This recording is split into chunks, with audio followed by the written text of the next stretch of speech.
Good morning, everybody, and welcome to Pattern for Progress Housing Webinar Series. We have already premiered 2 webinars this year focusing on the real estate market and how we are able to really take the information, analyze it, and put it back out for everybody to try to get an understanding about what's going on. And this information is all available to be viewed on our Facebook page, and I think it's available on YouTube as well. So today's topics, we're really going to concentrate on affordable housing and services. We have what I would like to consider, and really is, an all-star panel from 4 amazing housing organizations working here in the Hudson Valley, along with a representative from New York State Office of Homes and Community Renewal. Before I introduce each of the panelists, I want to take a moment just to frame the discussion. So, take a big deep breath, because it's a weird, weird world out there. Our world has drastically changed. Over the last 2 months, it will continue to evolve into what we're really calling a new normal, if you will. The thing is, no one knows what that looks like. And tragically, what happens along the way. We've seen a lot of things change over the last 7 or 8 weeks. I've been working in community development and housing for just over 30 years. Been involved with revitalizing neighborhoods after minor and major recessions, natural disasters, a housing bubble that burst, and thousands of families in the Hudson Valley losing their homes to foreclosure. Today, we're facing an incredibly devastating illness that affects every aspect of everyone's lives, including health, housing, food, and employment. We're here today to hear from 5 incredible people who will talk about how their respective agencies are dealing with this pandemic. I'd like to quickly introduce, as quick as I can, because these folks are amazing. I'd like to quickly introduce our panelists and then get right into the content of today's conversation. So this morning joining us, we have Kevin O'Connor. He's the Executive Director of RUPCO, a multifaceted community development and housing agency based out of Kingston. They're working in Ulster County, Orange, Greene, and Sullivan County. And Kevin, if I missed any of the counties, add it in. RUPCO has developed well over 700 units of housing and administers home ownership programs, rental assistance programs, housing rehab programs, and probably another dozen things that RUPCO just does because they're a community development agency, and that's what they do. Kevin is also a board member of Pattern and an investor in the Center for Housing. Christa Hines from Hudson River Housing is the executive director over in Dutchess County. That's where they primarily work. Hudson River Housing has developed hundreds of units of affordable housing, operates housing programs for the homeless, job training, and a homeownership center as well. They never say no. Hudson River Housing is also an investor in the Center for Housing. Both of these agencies are what are called NeighborWorks America affiliates, and they just do amazing work. Darren Scott, Development Director from New York State Homes and Community Renewal, is joining us now for the 3rd time in our housing series. He just has so much information to share. We just keep asking him to jump back in to these panels. Darren works with dozens of housing organizations, basically from Montreal to New York City, as I like to describe his territory. And he's developing and helping create and finance hundreds and hundreds of affordable housing units across the eastern side of the state. Michele McKeon is the Chief Operating Officer of RECAP, a community action program that operates multiple programs for the homeless, housing development and weatherization, food pantries, job training, addiction recovery, and Head Start. RECAP operates throughout Orange County. And they're another agency that just said they can't say no. They just keep helping people. Matt Arbolino, our fifth panelist, is the executive director of the Greater Newburgh Habitat for Humanity. Many people know what Habitat is, but I need to say the Greater Newburgh Habitat is not an ordinary habitat. This agency has developed over 100 homes right here in the city of Newburgh. They also run a retail operation known as Restore, which generates some income for the agency based on the sale of donated household items and furniture. It's a great place. It's on Route 52. Give it a shot. So this morning, what I'd like to do is go around the room, if you will, and have each of you respond to 2 quick questions in sort of general terms. And then we're going to come back and ask a little bit more specific questions about some programs that you're operating. So we're going to start with Kevin, and I'd like him to quickly describe what your agency is doing to assist your respective communities and what resources and services that you're providing today. Kevin, good morning. Good morning, Joe, and good morning to all my colleagues, and special thank you to each of you for all the hard work and great work, as Joe noted, that each of you is doing in housing. I think our primary work in day in and day out is housing, and we have over 700 units of affordable housing serving seniors and families, artists, the homeless, people with special needs, so broad mix. And then we also provide rental assistance through the Federal Housing Choice Voucher Program to thousands here in Ulster and in Greene County. So keeping people stably housed is really, our top order. And communicating with people today has been very important. We've had, just last week, we had our first Zoom meetings with various complexes. So with families and seniors at Woodstock Commons, with the artists at the Lace Mill, with seniors at Park Heights and Rosendale, and we're going to continue to do it.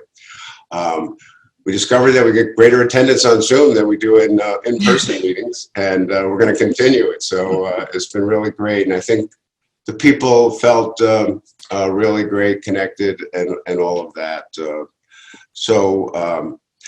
I think the biggest need is people have lost income. And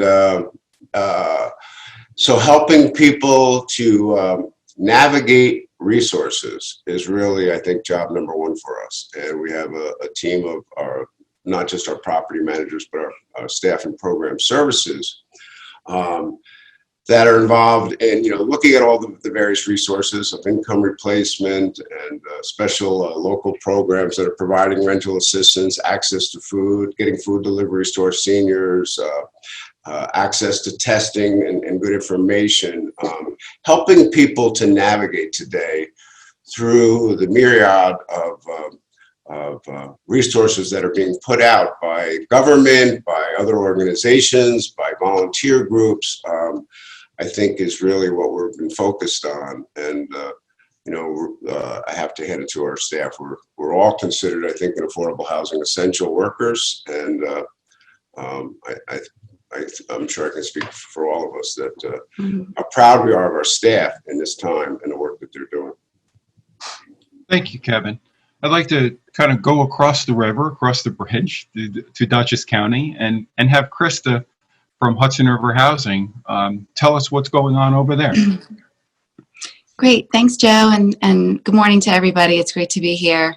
I really echo a lot of what Kevin just said. Hudson River Housing, too, has about 700 units of affordable housing that we're currently managing. We have emergency shelters, transitional housing, that is all obviously very essential and up and running. And our staff have been absolutely incredible through this. We have about 190 employees. And our top priority when this pandemic first hit, obviously, was the health and safety of all our staff and the residents. And most of our staff are able to effectively work remotely and connect with the residents. I'm checking in with everybody. We've done hundreds of what we're calling vulnerability surveys, where we've called our residents to see what their needs are, what they're going through, how we can help. And again, connecting them to the services has been really, really critical in communicating with them. I would say probably our biggest focus right now has been on serving the homeless. We are the only provider of emergency overnight shelter in Dutchess County. We've been operating the Webster House Emergency Shelter now for decades. And we were actually just coming out of what we call Code Blue, which is when actually the governor enacted a legislation that when the temperature falls below 32 degrees, everyone needs to be housed, obviously. And this is something that we were doing even prior to that. We were running 3 separate overnight shelters when the pandemic hit. And, you know, as much as we try to provide the best services, some of the shelters are a little bit cramped and tight. And we knew, especially when this pandemic hit, that we needed to be able to safely serve the homeless. So we quickly partnered with Dutchess County, and we were able to relocate all of our shelter services to the Dutchess County pods. And we more than doubled our capacity there, which has been really incredible. We're now serving about 145 homeless folks each night at the pods. And again, our staff have been just absolutely incredible during that quick transition. Within a week, we relocated all of our services over to the pods, and it's really been incredible. We've also partnered with Mental Health America. So now we are actually serving folks in a 24/7 period, whereas in the past we were doing the overnight shelter and Mental Health America was providing the daytime services for folks experiencing homelessness. And now we are all under the umbrella of the pods, and we're serving folks 24/7, which has really been incredible for the clients. Amazing work. Thank you, Christa, for that. I'd like to sort of go north, if you will, and ask Darren to quickly describe what is the state doing right now. Later on, we're going to get a little bit more into some program specifics, but just a quick reference about what the state is doing through Homes and Community Renewal. Darren? Sure. Thanks, Joe. And once again, thank you for your leadership, Pattern's leadership in the affordable housing world. Just phenomenal job, and thank you for having us all today. Well, obviously, you know, we serve every community, and so we really rely on our local partners to really carry out the agency's mission. But I would say at this time, especially, it amplifies the need and role of responsible government, and this starts, you know, with the governor. You know, what a fantastic job he has been doing during the pandemic. Makes me even more proud to be not only a resident of New York State, but an employee of New York State. It's a state that puts its money where its mouth is and is really delivering on affordable housing and on the leadership that's so needed right now. You know, but it takes everybody, right? There's a role for everybody. And so, you know, the state agencies, we've all moved remotely. We're continuing to do our work.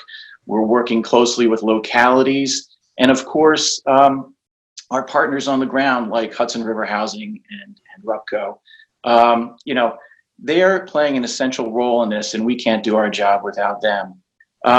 And we have to do it in a confident and safe manner. And so we've made that adjustment pretty well, I would think.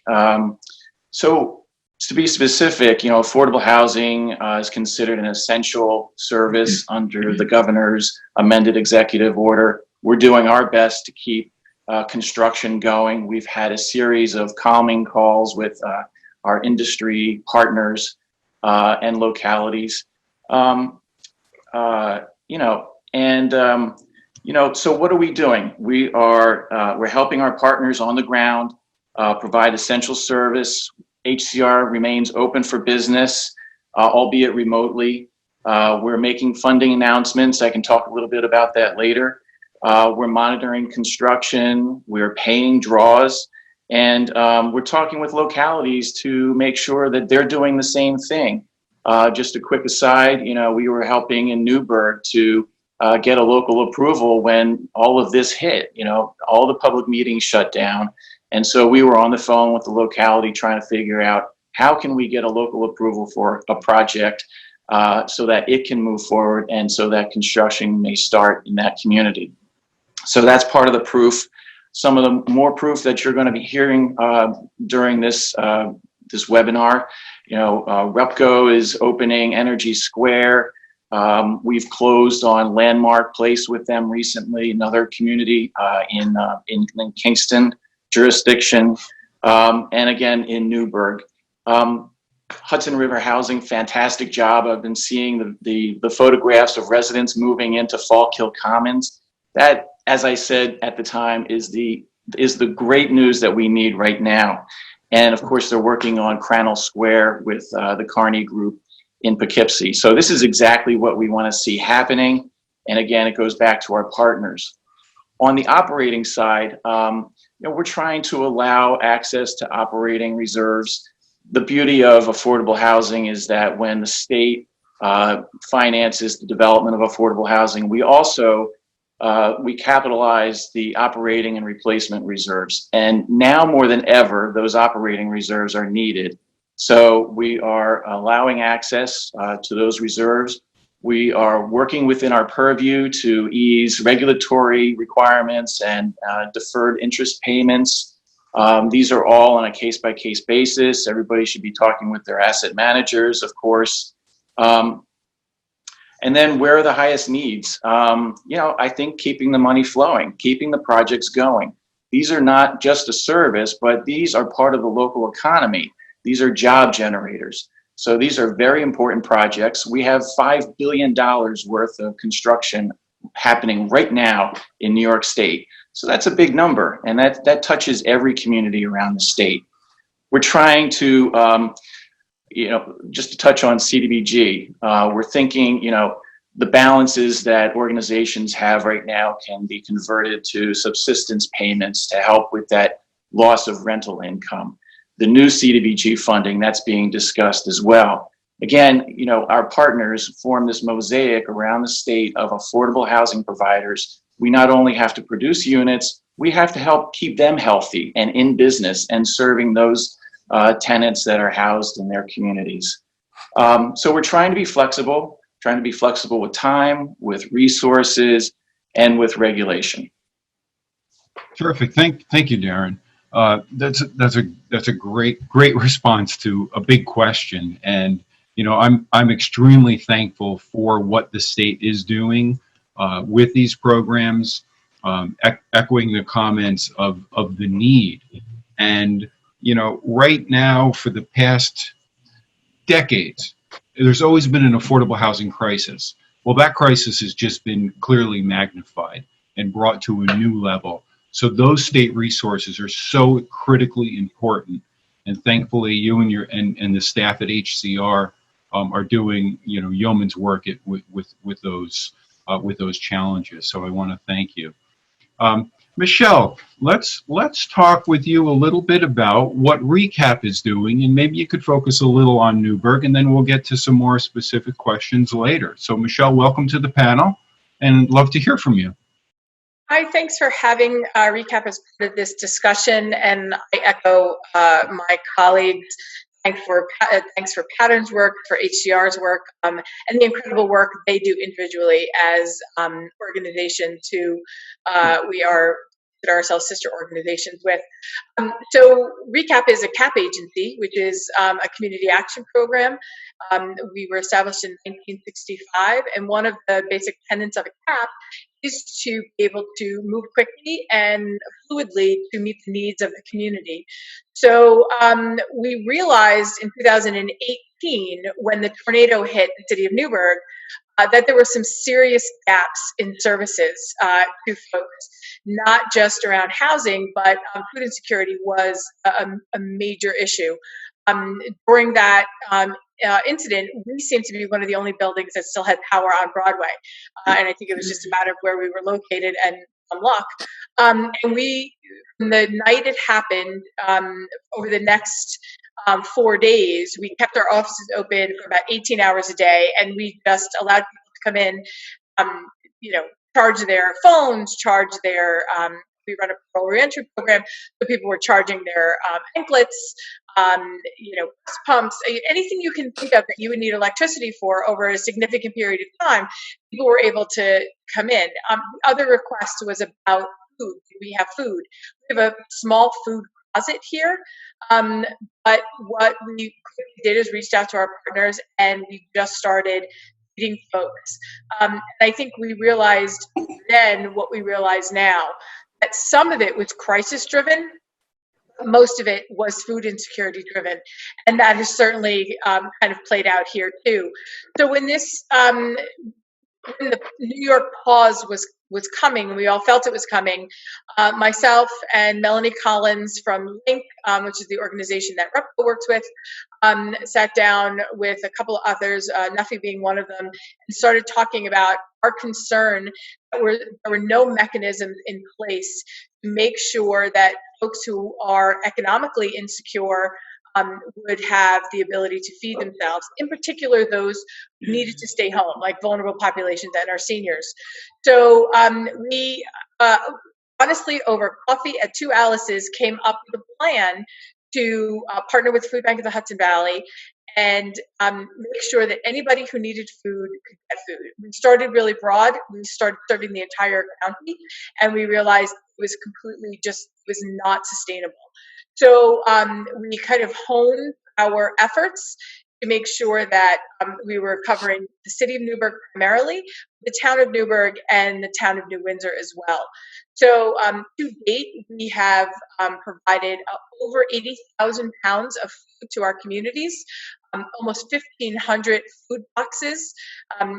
The system we set up was you call a number, you leave your name, your address, your family size, and your phone number. We put you into a database. We separate you by wards. We create your food box. We label your food box. And then we have an army of just amazing volunteers, not just from Grace Community Church or from Scott Manley from the town of Newburgh, who has just been wonderful getting volunteers. But our own community who get food boxes has also volunteered to deliver food boxes. It's important for this effort to reflect our community, that leadership of the effort looks like our community, that we are asking our community what their needs are and answering those needs. So we've expanded our donation portfolio, I guess, to include baby items and toiletries as well. So our baby effort started last Friday and Saturday and Sunday.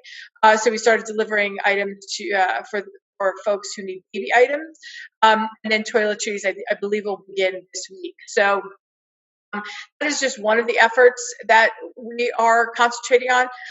The other huge effort that we've been able to manage is our Fresh Start Cafe, which is at 280 Broadway in Newburgh. They are cooking and assembling and delivering 325 hot meals a day to seniors and folks who live in homeless hotels, because particularly the hotels, there wasn't a really well thought out plan on how to feed them if they couldn't get out and everything was closed. So our Fresh Start Cafe has done unbelievable work since this began. And I have to say, just when we were talking about staff before, county at the end of February, beginning of March, decided to cut all the workforce development dollars from the county. So they've cut all the funding to workforce development programming, including our Fresh Start Cafes. So as of June 30th, the Fresh Start Cafe will no longer exist. And that's 15 people who will then lose their job. And those people who are going to be losing their job at the end of June have showed up for work every single day and fed people who needed to be fed. They very easily could have said, you guys are laying us off. The county, who we're partnering with to make sure we're feeding their clients, is asking us to do this, but they're cutting our jobs.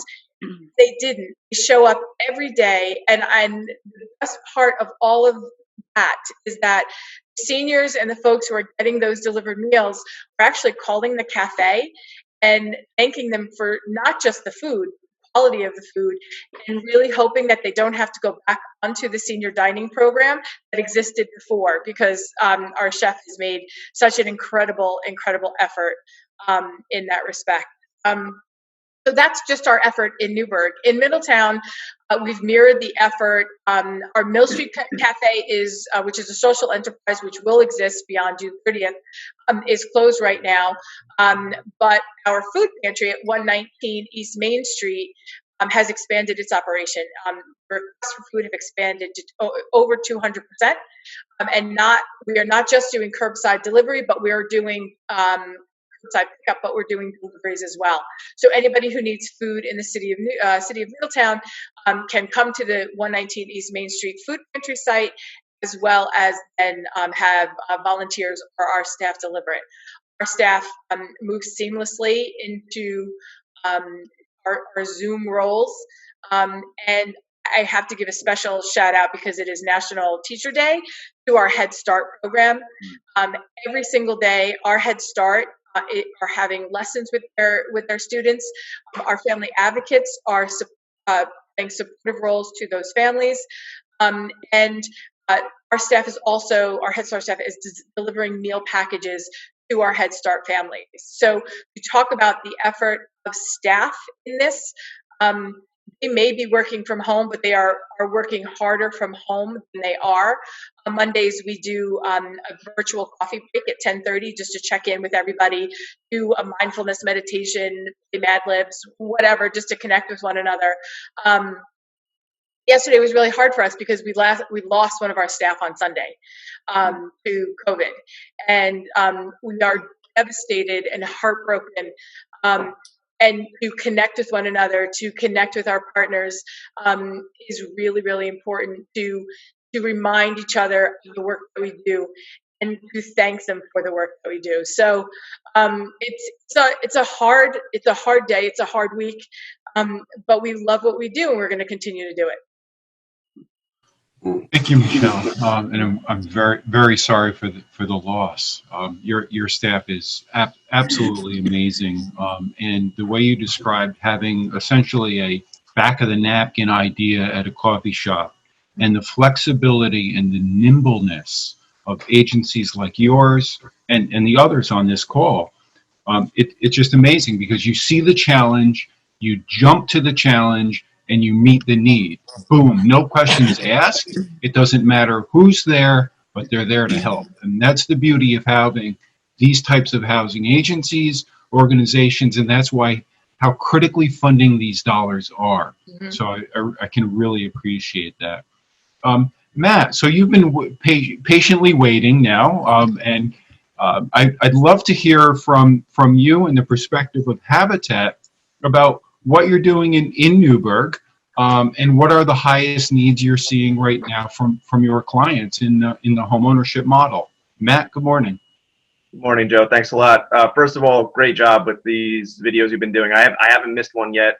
Pattern's been doing a great job of just keeping people, with their ears and eyes wide open to what's going on in the Hudson Valley. And also, Michelle, really sorry to hear about the loss within the Recap family. Habitat Newburgh also has suffered a couple losses. This is a brutal time, but we're all non-unique in that. I think this is one of those times that we are all feeling the same effects, which is a rarity in most of our worlds. So great job to all of you. Joe, you actually stole a lot of what I was going to open with, so I got to be nimble, because you took my word. I was going to use that. I have to be nimble again. Things changed really quickly, basically overnight. And back in the beginning, so 2 months ago, we were saying every day was a new month. So we had to find new ways of doing things. And for a 20-year-old organization that has always been exposed, like that is what Habitat Newburgh does, is we open our doors, we build publicly, we invite people from outside Newburgh in, we invite those from Newburgh out of their homes to come build with their neighbors.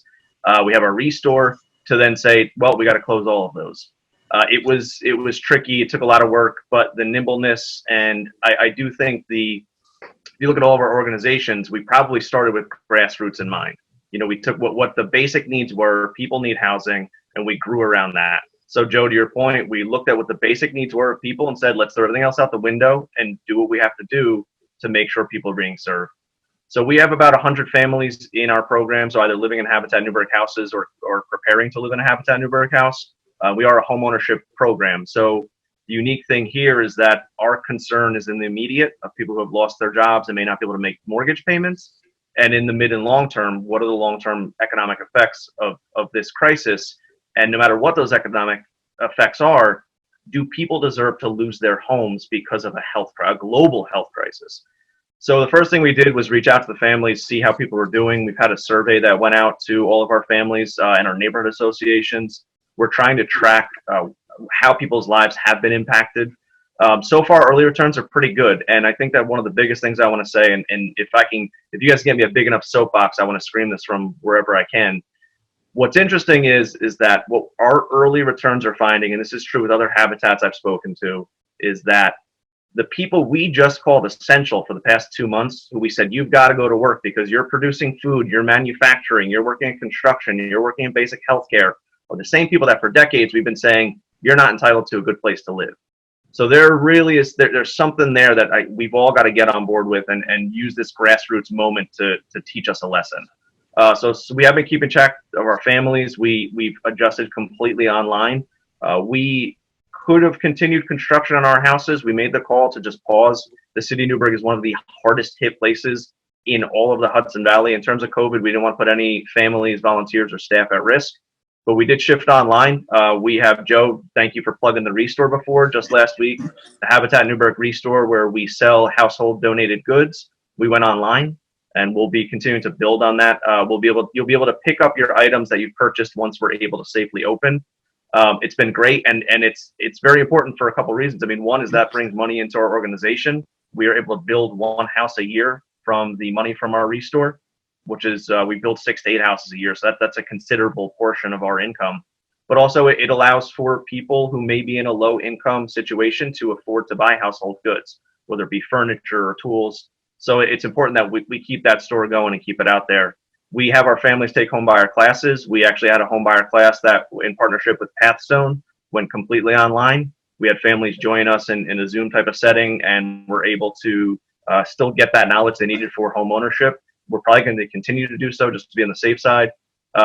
We have our staff has gone online, and we have Zoom calls. We had trivia a couple weeks ago to try to keep morale up. One of the crux events of our organization is the Walk for Housing. That would have been April 26th, the last Sunday, our 21st Walk for Housing. Every year we get 300 to 500 people out, walk past our houses, see the work that we've done, interact with the families, and raise awareness about affordable home ownership. Obviously could not do that. So we actually shifted that event to be a 2-week online event where every day until this upcoming Sunday, we will take people virtually past a different stop that would have been on that walk route, whether it be one of our Habitat homeowner homes, a group of the houses, or a historic landmark in the city of Newburgh like Washington's headquarters. And we encourage people just to follow us online, walk, exercise, jog safely wherever they can, safely and physically distant. Log their miles and keep track of it online. We made a little competition out of it. It's those events. Obviously, there's a fundraising aspect to it. We're trying to get highly necessary funds into the organization, but there is a really, really important advocacy component to those events. Last year, my parents, for the first time in years, had come on the Walk for Housing, and my father looked around and for being someone who's been in Newburgh for 40 plus years, said, "I can't believe how much different it is walking around. You can actually see the impact that Habitat Newburgh is making."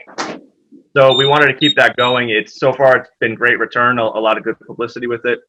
And every Wednesday and Saturday at 10:30 a.m., we're doing a community coffee break where we're announcing different updates within the organization. We're letting people, our volunteers, stay involved, keeping an eye on us. So we're trying to stay as exposed as possible, keep the mission out there, and just keep spreading exactly what I said, is that affordable home ownership is part of the American dream, and we got to find out at what point we decided that not everybody was entitled to the American dream. So try and do what we can. Thank you, Matt. And you bring up a very interesting point in your opening remarks, and to sort of keep that soapbox out just for a moment, having been an advocate for this industry for 3 decades now, I'd like to look at where is there a silver lining? And the way you framed the term essential workers, when I'm up in front of panels or on panels in front of crowds and talking about data, a lot of people roll their eyes. Oh, it's just data. But when you look at it in terms of an essential worker, and when you're trying to describe that data point of people only earning X amount of dollars, and today, hopefully, people have their eyes wide open and they're seeing those people that are only earning $25,000 or $30,000 or $35,000 a year, and they are those essential workers, and they are the ones that you want to live next to you because they're the ones that are taking care of you if you have a problem. So I'm very happy that you brought that up. I appreciate that very much. So thank you all for your kind of opening remarks and such. And I'd like to get into a little bit more detail, and we're going to circle back to Kevin. Kevin, affordable housing was considered essential in the construction of that. And how is the construction and development process going for RUPCO? And you also own and manage affordable housing properties. You touched on that a little bit earlier in the conversation this morning. So what are your challenges in both respects of construction and property management? And how are rent collections going? Yeah, thanks, Joe. It's a lot there. I want to jump up on Matt's soapbox, but I'll refrain for a second and answer the questions. We have two major projects right now in construction. Energy Square, which is creating 57 apartments right in Midtown Kingston. It's a net zero for living building. We're going to have the apartments on top of 10,000 square feet of commercial space. The Center for Creative Education, one of our great nonprofits here in Kingston, is moving into the first floor. And we're about 97% done, and we look forward to leasing up in June. And it was great to see the great job that Hudson River Housing did just last week in leasing up Falk Hill Commons and showing that it can be done in a very smart and careful way. And so we really appreciate seeing that. And we look forward to leasing up Energy Square. It's a project that we've been working on for a number of years, and will add to the mix of housing, affordable housing here in the city of Kingston. Recently, we also started Landmark Place, where we're going to repurpose the former Alms House and next to it build a new building, creating a campus of 66 units of affordable and supportive housing for seniors and for people age 55 and older. And so that just is underway. And as affordable housing, they were deemed essential. And, the contractor, Affordable Housing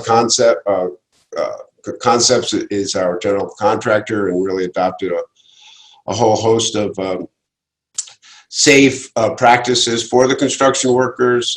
We've worked with HCR and partners around the state to get to the best practices to use. And I think we have some more projects ahead of us to get into construction. We're hoping to start in Newburgh, a second phase that will rehabilitate historically 10 buildings, create 12 new construction on vacant land. On all of these sites we purchased from the land bank. And we have also, we're going to purchase the former United Methodist Church on Liberty Street in Newburgh to create sort of a community hub. And Michele mentioned that already, working with Link. We're using that facility right now as a food distribution hub, and we look forward to the future when we can renovate the church, the sidecar school building, another building on that property. The city has a park on the property, all within a square block, and hopefully have youth build training, film and television training, a daycare center, food and hospitality training, and just a community hub right in the heart of Newburgh to help people. So, I think it's been important to continue to do the work, as Darren mentioned, here and across the state to provide affordable housing.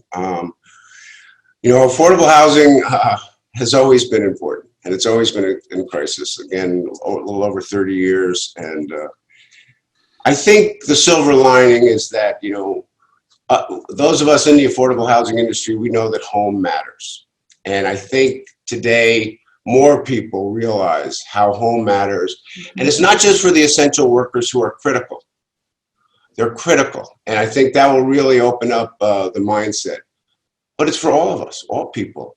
The people who are homeless, the people who need supportive housing, the people with special needs, our seniors, our elders, and yes, our essential workers too.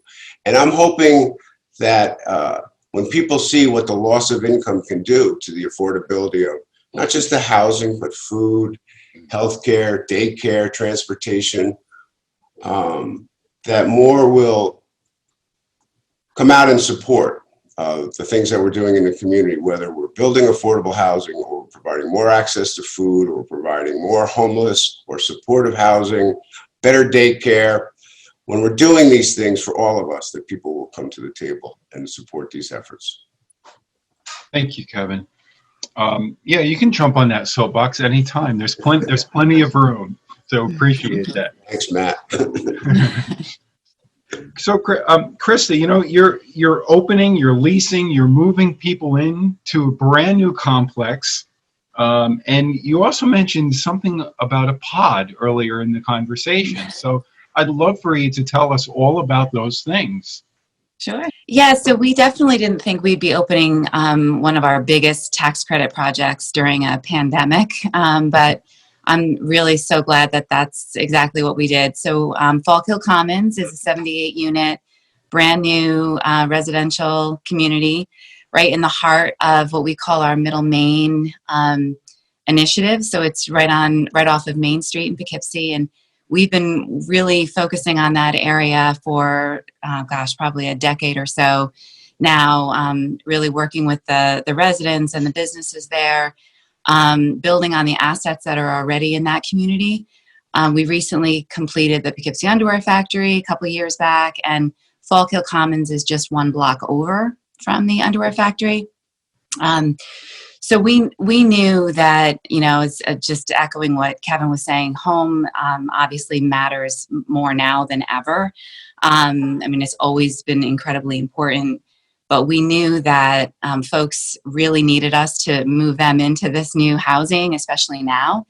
And I will point out that half of the units are earmarked for formerly homeless individuals. So we really wanted to create a place for folks to move out of the shelter and go into this new permanent housing. So yeah, over a course of, I think it was about a 10-day period, we moved 78 people in. We started on April 20th. And we did it, you know, obviously we wanted to be very careful, following all the social distancing and safety protocols. Fortunately, there are 2 buildings, and I think there's a total of like 8 entrances. So we, you know, carefully orchestrated the move-in process. We did 4 people in the morning, 4 people in the afternoon. Each new resident had a dedicated property manager that they were working with. So it was really just a one-on-one, move-in process. And I have to say it worked out really, really well. We were actually able to document a lot of the move-ins, which has been, it's just been so inspirational to see the joy and the relief and the excitement from the new residents. And we've been sharing that to some degree with the public on social media, with our board of directors and with our staff. And it's been remarkable, incredibly rewarding. So yeah, we couldn't be happier about that. And just to answer your question about the pods, so yeah, we thought that this might be a little bit of a controversial thing when we first met with the county, and again, over the course of just a couple of days, we made the decision to relocate the shelter to the pods.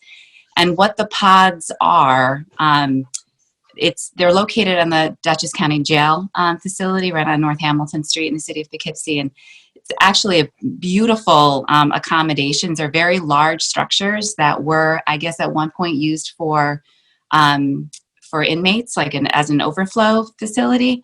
But these facilities had bunk beds already in them. They had amazing showers and bathrooms and kitchen facilities and offices and you name it. They were perfect.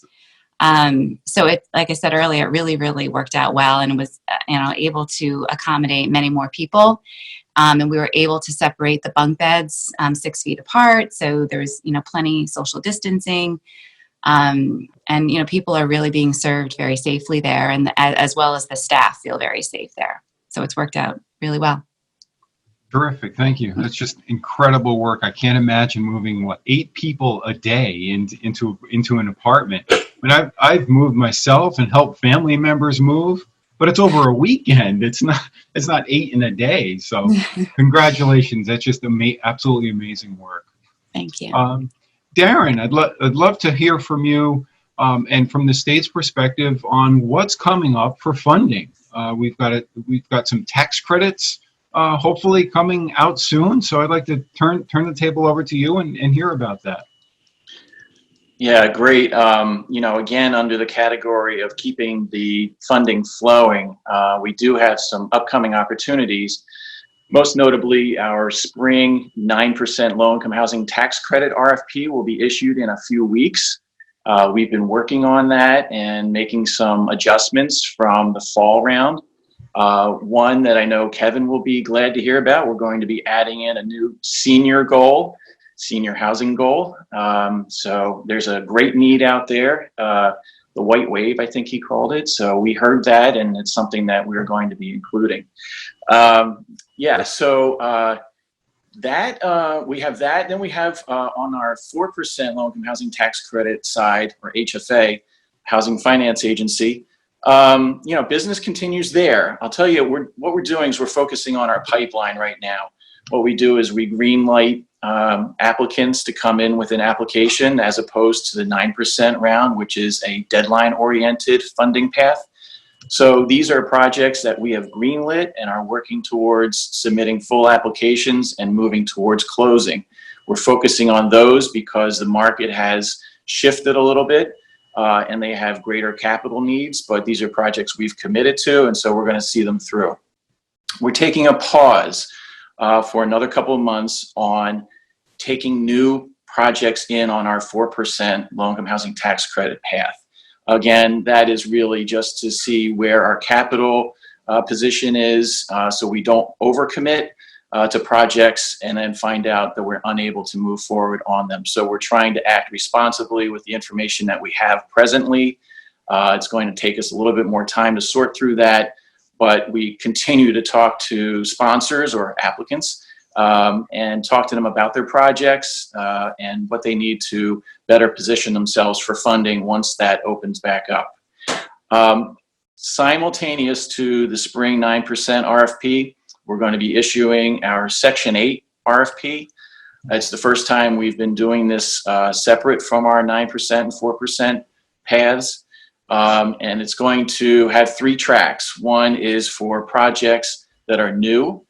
The second is for projects that have Section 8 vouchers and maybe need a little bit more. And then the third is for projects that don't have any. These are existing portfolio projects that are already regulated and affordable that don't have any Section 8 vouchers that could use some additional operating subsidy and assistance for lower income families. Also on the open window side, just to jump back to that, we have our small buildings participation loan program, which continues to function. We're getting some very nice projects coming into us. This is a relatively new program of about 2 years, and I think we're finding our footing on it. We're seeing where the market is for this program. We're getting increased interest, and this is a great program for the smaller sponsors, the RPCs, NPCs who are listening in. Great way to get into multifamily housing on a smaller scale that does not involve tax credits. And then, as I mentioned before, the CDBG, that is ongoing. So I would just say stay tuned to our website for additional guidance on how those funds are going to be deployed. Terrific. So that's just an amazing amount of resource coming down the pike. And one of the most interesting ones to me right now is to hear that there's going to be some more rental assistance coming out, which is so critically important because, as we all know, there has been a stopgap measure in evictions right now for people that are unable to pay their rent. Eventually, that's going to catch up to people, and they're going to have arrears. And so I think any kind of rental assistance is absolutely critical as we start to recover from this pandemic. So Darren, I appreciate hearing about all of those resources. And to target seniors, what I like to call the silver tsunami, that's really good to hear, because in 10 months, I'm eligible for one of those units. So I hope somebody can build one down here for me. Michele, so, you talked a lot about what you were doing in Newburgh with food services and such. And I'd like to ask you one simple question. The face of those who are facing these challenges, the face of those who are finding themselves homeless or near homeless, how has that changed over the last couple of months? I'm hearing from people that I see people on a line to get food, but they don't look like the same people I used to see. Help us kind of figure that out a little bit. Sure, and I think it's two different things. I think we have an unbelievable misperception about who lives in poverty and who needs help and services. And I think there is another wave of folks who are needing to access services. So my brilliant CEO, Charlie Quinn, about 2.5 weeks into this, asked how many people are COVID-related food insecure and how many people are just food insecure. And I think that was a really important question, because when this first started, it was probably people who were simply food insecure. And I use the word simply in air quotes. In the last 2 weeks, I would say it's now more COVID related, because unemployment checks are being processed. So they're not getting a $600 bump in their unemployment. And even though some people seem to believe that you can live for 10 weeks on $1,200, that doesn't seem to be the case with the people that we are working with. So we are seeing people who are been laid off. We are seeing people who've been furloughed. We are seeing people who no longer have a business to have access to. And just to join Kevin and Matt on the soapbox, I think we really need to also point out that all of the people who are keeping us fed and keeping the truck rolling and are part of our curbside delivery at all of our restaurants are people that many of our colleagues and neighbors complain about paying $15 an hour to. So unless we are willing to pay a livable wage, we have to be really careful about the expectations and the responsibilities that we put on our essential workers. And if they're essential in crisis, they should be paid a livable wage across the board all the time. Again, Charlie made a commitment about 2.5 years ago to make sure that all of RECAP staff are paid at a livable wage upon their inception of employment. And one of the things we've asked our elected officials to do is ask the state to make sure, if that is something they're going to ask people to be paid, it's $15 an hour, which we totally agree with, make sure that our state contracts reflect that salary. And so far, we haven't gotten a lot of traction on having that done. So I think there are systemic issues that we're going to have to do a deep dive into this at the end of this in 2023 or whenever that comes. But I think looking at if you don't have a phone that works, your minutes are out, or you've lost your phone, or it's broken, where do you go to call your lawyer, to call your case manager? We have had no less than 3 dozen people come to our doors who are not necessarily clients of ours, who DSS is closed, their caseworkers are not available to them. They need to fax something. They need a copy of something. They need a phone call made. And they were told to go find a payphone.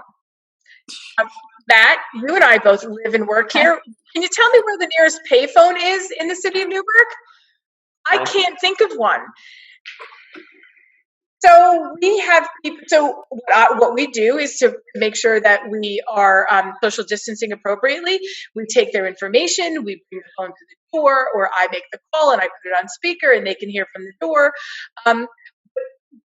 We have a lot of work to do for folks who are not as privileged as us. Right?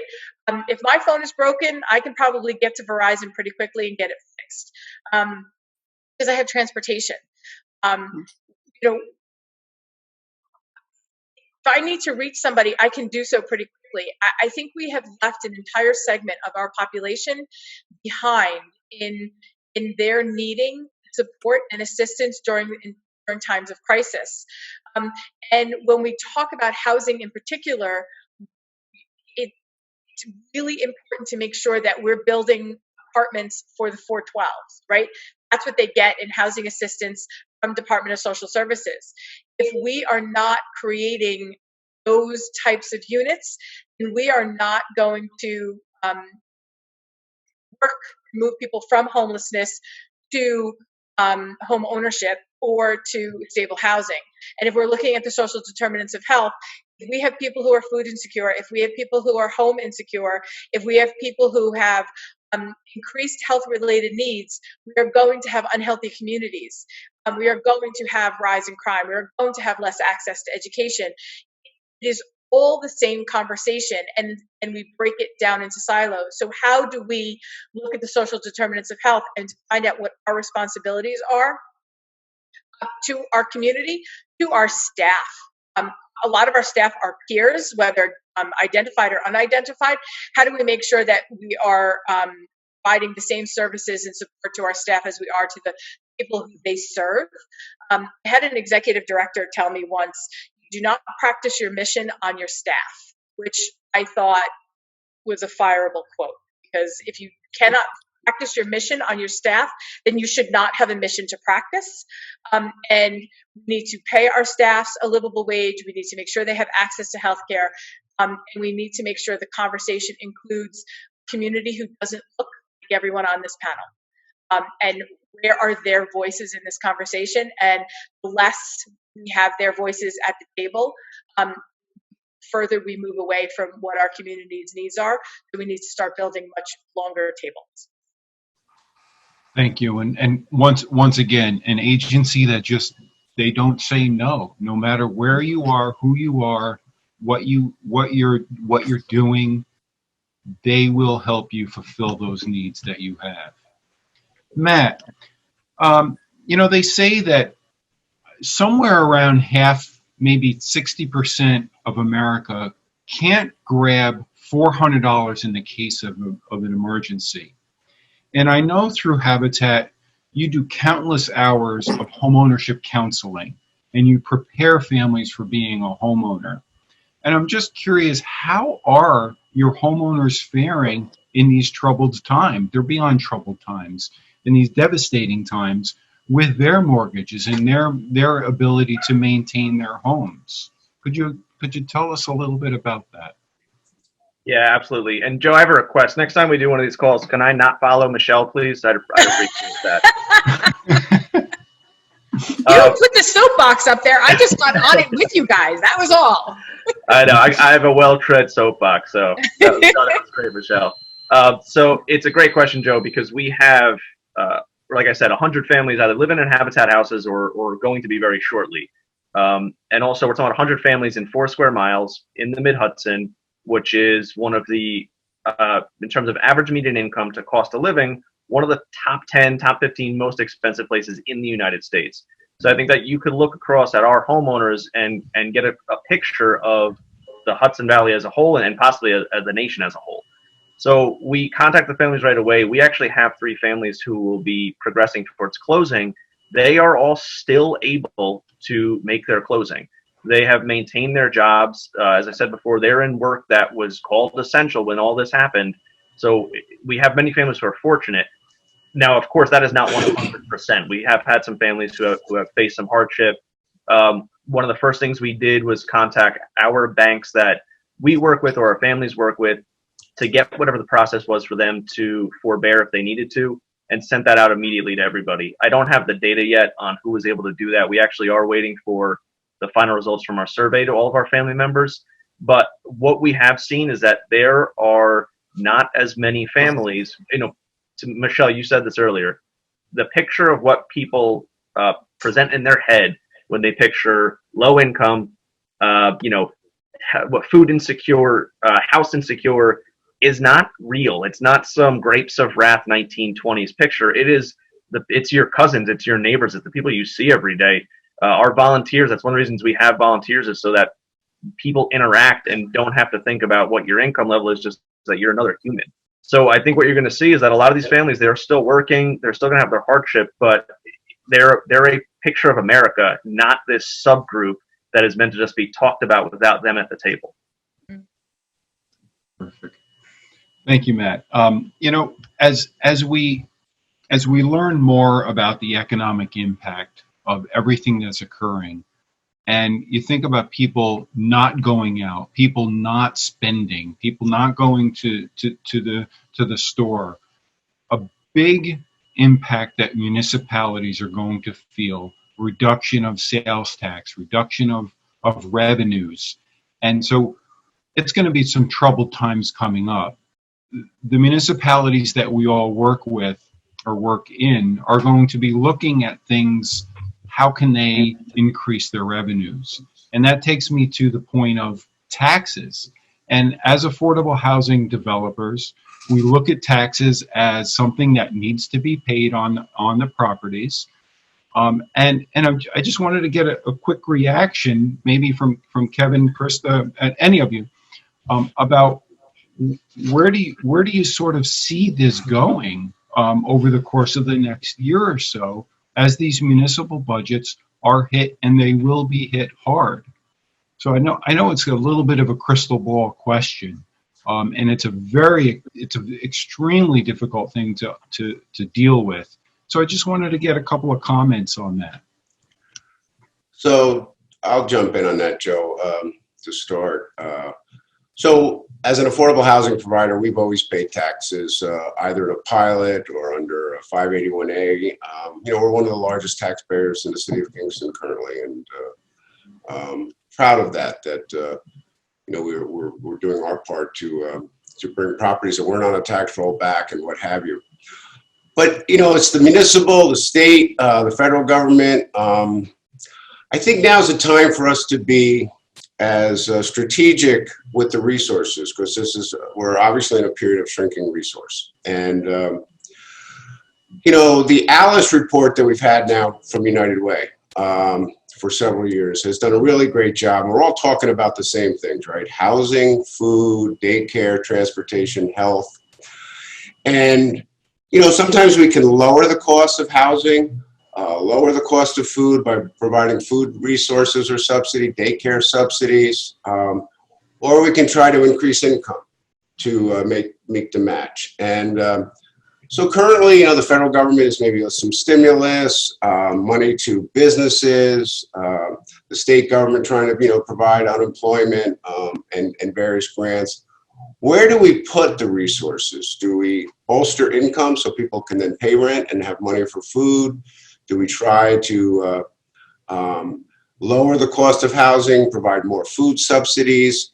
I think probably we're going to continue to do all of the above, but now I think is even more critical that at every level, people are really looking at the limited dollars and how we're going to use these limited dollars in various ways to just sort of protect this basic construct of life where people have to have their necessities met. And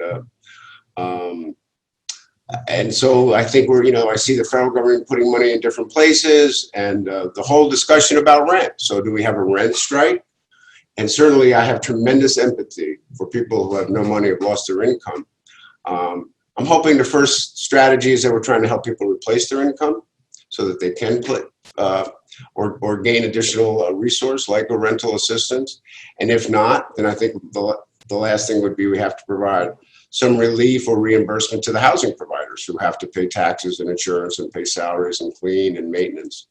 So how do we look at that model, the food model, all of the models of our community, and try to make, again, because we know that the state budget is facing huge deficits, the county budgets are facing huge deficits, the municipal budgets, and seemingly only the federal government is able to print the money. How do we make the best decisions of where we're putting these dollars going forward? No easy answers, but sort of an all hands on deck approach to making decisions. I agree with Kevin wholeheartedly. And my concern is we're going to be putting Band-Aids on bullet holes. And there's not enough money that's going to come from anywhere to fix some of the systemic issues. It's going to be us figuring out what our structure, our systems look like moving forward. In this time of ever shrinking budgets, we already knew the state budget was going to be a nightmare. In talking to Senator Skoufis, Senator Metzger, Assemblywoman Gunther this morning, it's going to be worse than a nightmare. So how do we look at what not-for-profits do? Right? Let's just take our sector. I believe at this moment in time, there's going to be a natural contraction of services and the amount of not-for-profits out there. If we have 4 not-for-profits all doing the same work, that is not sustainable in any community. How do we work with each other? And you can say, the M word, the merger word, the collaboration word, the IPA words, whatever your words are. I think there needs to be some really significant and serious conversations about merging not-for-profits, whether it's Medicaid redesign or whatever it is. The flow of money and how services are provided, it's a totally different landscape. And I think if we don't have size, then it's going to be hard for us to look at value-based services and value-based payments and figure out how to bring revenue streams into organizations. So it's a much larger conversation than just housing, but it is a new approach to programs and services with a limited revenue coming in to all of the various not-for-profits. Sure. Thanks, Michelle. And, as all of you know, and hopefully the audience knows, that Pattern does a great deal of work in looking at local government efficiencies. And, we're always describing ways that governments can streamline processes, they can streamline activities. And, your words about not-for-profits doing the same, I think, is critically important. And those are really difficult conversations to have. I don't sincerely believe that there are duplication of efforts in any of the communities, because there's always such a need. So I don't see a duplication. But if there is a way to partner and collaborate and all of those terms that you've used, I think it's not only doable, but it's going to have to happen to some degree. So thank you for that. Christa, did you have some things to add? No, I echo what Michelle and Kevin said. I think there's no one specific answer for this, whether, it's taxes or, there's definitely a scarcity of resources, and we have to be really creative and smart on how we use them. And I agree with collaborating and merging when we can, and that there aren't a duplication of efforts. There's so much need out there. That's evident. So we just have to be really smart with our resources. That's the main thing we have to do. Thank you. And there was about maybe 3 or 4 years, maybe 5 years ago, we here at Pattern, we operate this program called the Fellows, and we bring about 20 or 25 people together, mid-career professionals, and they all have a topic and a project that they work on. And a number of years ago,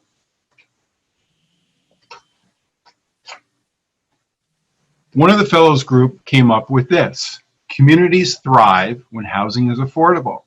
And I think this really captures everything that we just talked about this morning, because these communities do need to thrive, and housing does need to be affordable. And the face of the affordable housing of the 40s and 50s and 60s is not what it is today. And it's just so incredibly important. So you know, we're rounding out about an hour now, so I didn't know if anyone had anything more to add. Matt, Darren, go ahead, Matt. Yeah, so I was just going to mention, Joe, to your point. Actually, the Fellows program, by the way, I'll throw out a plug for that. Michelle and I met while on the Fellows program at Patterns a few years ago, so it was a great program. Yes.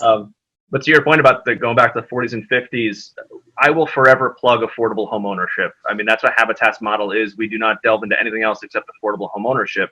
So to your point about sales tax and taxes in general, the state's going to have a massive shortfall. Not only that, we as a state see the largest state-to-state migration away than any other state, and I think we're double California.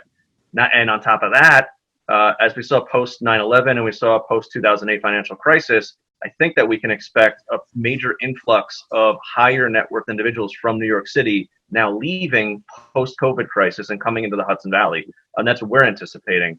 So where does that leave families who are, just there? They're working class, and we're trying to get them into an affordable homeownership situation.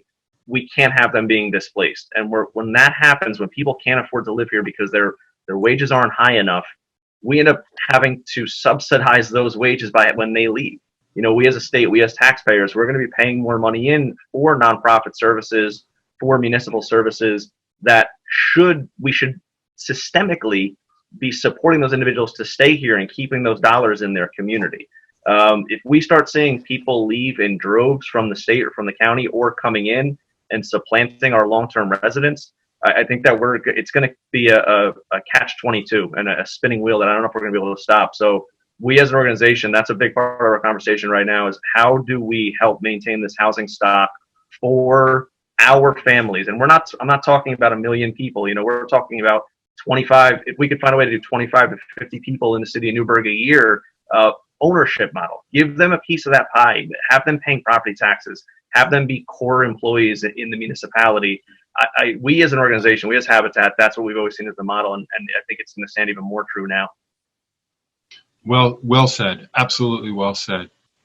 In a month, I'd love to pull you all back in and have this conversation again. I think that things will have changed drastically yet again.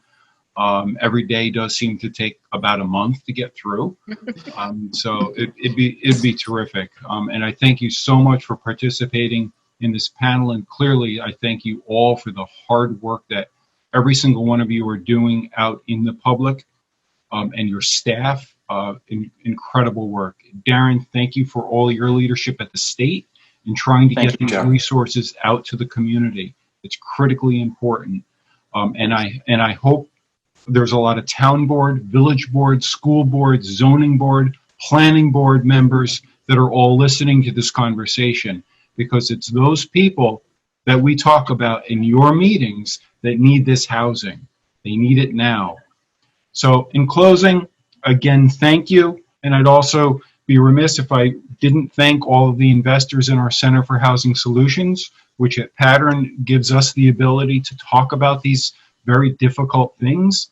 And those include Wren Realty, the Carney Group, RUPCO, Hudson River Housing, CPC, and Baxter Built Development. And I'd also like to throw a shout out to NeighborWorks America. They are a national organization. They've got 2 affiliates here in the Hudson Valley, meaning RUPCO and Hudson River Housing. They offer amazing services, and we're very thankful for them as well to be part of our team. So thank you all. Have a great day and keep going with this hard work. Bye-bye. Thanks, Joe.